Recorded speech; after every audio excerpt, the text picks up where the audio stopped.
Reuters is an international news agency headquartered in Canary Wharf, London, England, United Kingdom, and is a division of Thomson Reuters. Until 2008, the Reuters news agency formed part of an independent company, Reuters Group plc, which was also a provider of financial market data. Since the acquisition of Reuters Group by the Thomson Corporation in 2008, the Reuters news agency has been a part of Thomson Reuters, making up the media division. Reuters transmits news in English, French, Arabic, Spanish, German, Italian, Portuguese, Russian, Japanese, Korean, Urdu, and Chinese. History. The Reuters agency was established in 1851 by Paul Julius Reuter in Britain at the London Royal Exchange. Paul Reuter worked at a book publishing firm in Berlin and was involved in distributing radical pamphlets at the beginning of the revolutions in 1848.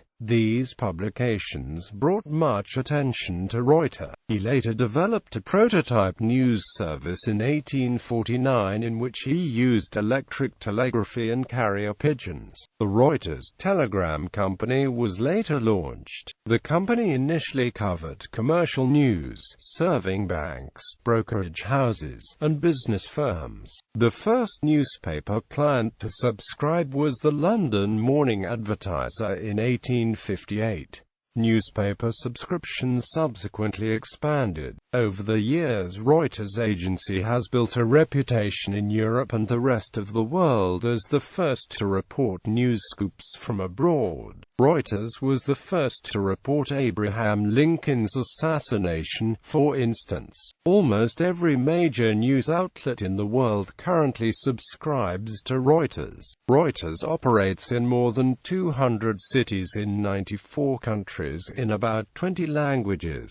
The last surviving member of the Reuters family founders, Marguerite Baroness de Ruyter, died at age 96 on the 25th of January 2009, after having suffered a series of strokes. Journalists. The Reuters news agency employs some 2,500 journalists and 600 photojournalists in about 200 locations worldwide. Reuters journalists use the Reuters Handbook of Journalism as a guide for fair presentation and disclosure of relevant interests, to maintain the values of integrity and freedom upon which the reputation for reliability, accuracy, speed and exclusivity relies.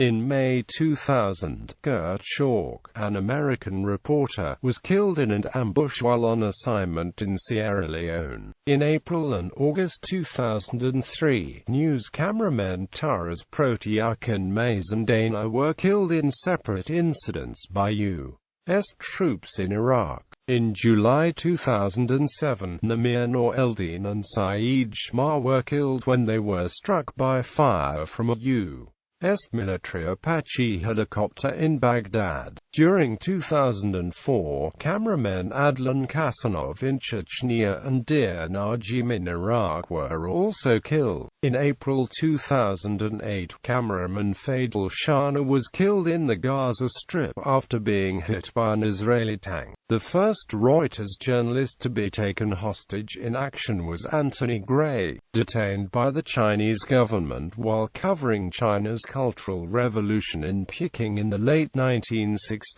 It was said to be in response to the jailing of several Chinese journalists by the colonial British government of Hong Kong. He was considered to be the first political hostage of the modern age and was released after being imprisoned for 27 months from 1967 to 1969. Awarded an OBE by the British government after his release, he went on to become a best-selling historical novelist.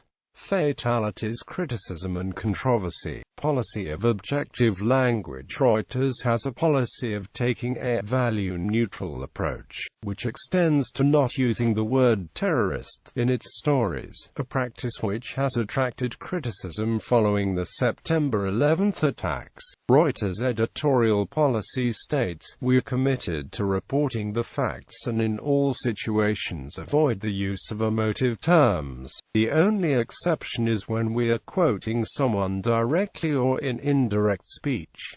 Quote. Following the September 11th attacks, Reuters global head of news Stephen Jukes reiterated the policy in an internal memo and later explained to media columnist Howard Kurtz, "We all know that one man's terrorist is another man's freedom fighter, and that Reuters upholds the principle that we do not use the word terrorist. We're trying to treat everyone on a level playing field. However tragic it's been and however awful and cataclysmic for the American people and people around the world.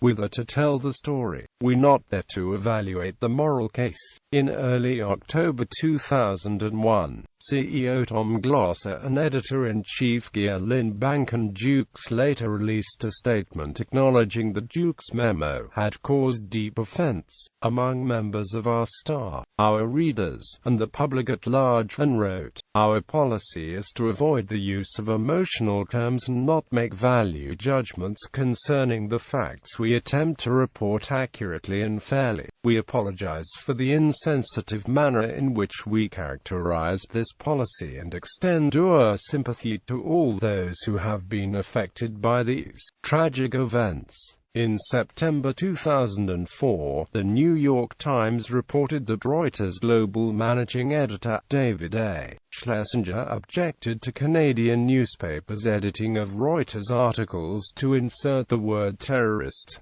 Schlesinger said, "My goal is to protect our reporters and protect our editorial integrity."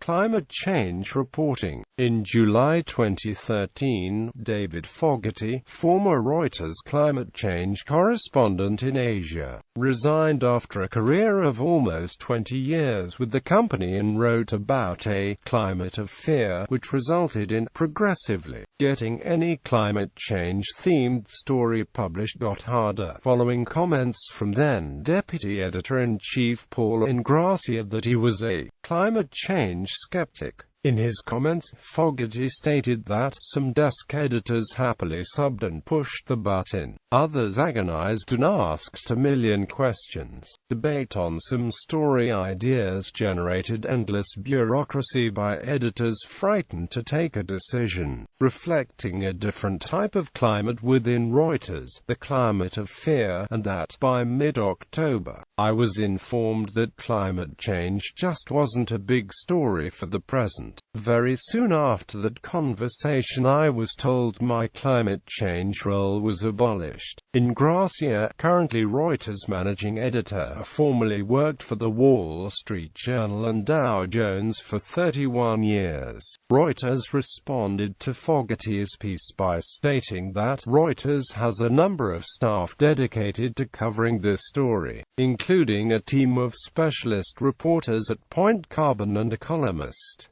There has been no change in our editorial policy. Subsequently, climate blogger Joe Romm cited a Reuters article on climate as employing false balance and quoted Drive. Stefan Rahmstorff, co-chair of Earth System Analysis at the Potsdam Institute, that imply a lot of unrelated climate skeptics nonsense has been added to this Reuters piece. In the words of the late Steve Schneider, "This is like adding some nonsense from the Flat Earth Society to a report about the latest generation of telecommunications satellites.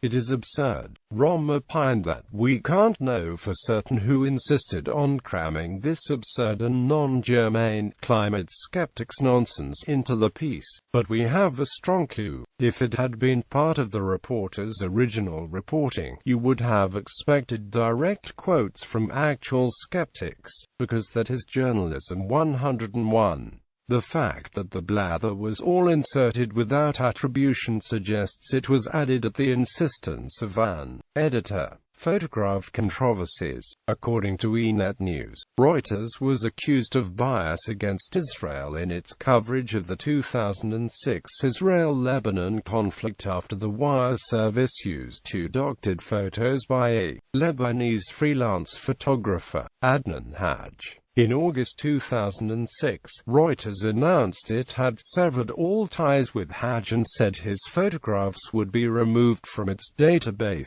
In 2010, Reuters was criticized again by Haaretz for anti-Israeli bias when it cropped the edges of photos, removing commandos' knives held by activists on a naval commando's blood from photographs taken aboard the Mavi Marmara during the Gaza flotilla raid. A raid that left 9 Turkish activists dead. It has been alleged that in 2 separate photographs, knives held by the activists were cropped out of the versions of the pictures published by Reuters. Reuters said it is standard operating procedure to crop photos at the margins, and replaced the cropped images with the original ones after it was brought to the agency attention. Accusations of pro-Fernando Henrique Cardoso bias. In March 2015, the Brazilian affiliate of Reuters released a text containing an interview with Brazilian ex-president Fernando Henrique Cardoso about the ongoing Petrobras scandal. One of the paragraphs mentioned a comment by a former Petrobras manager, in which he suggests corruption in the company may date back to Cardoso's presidency.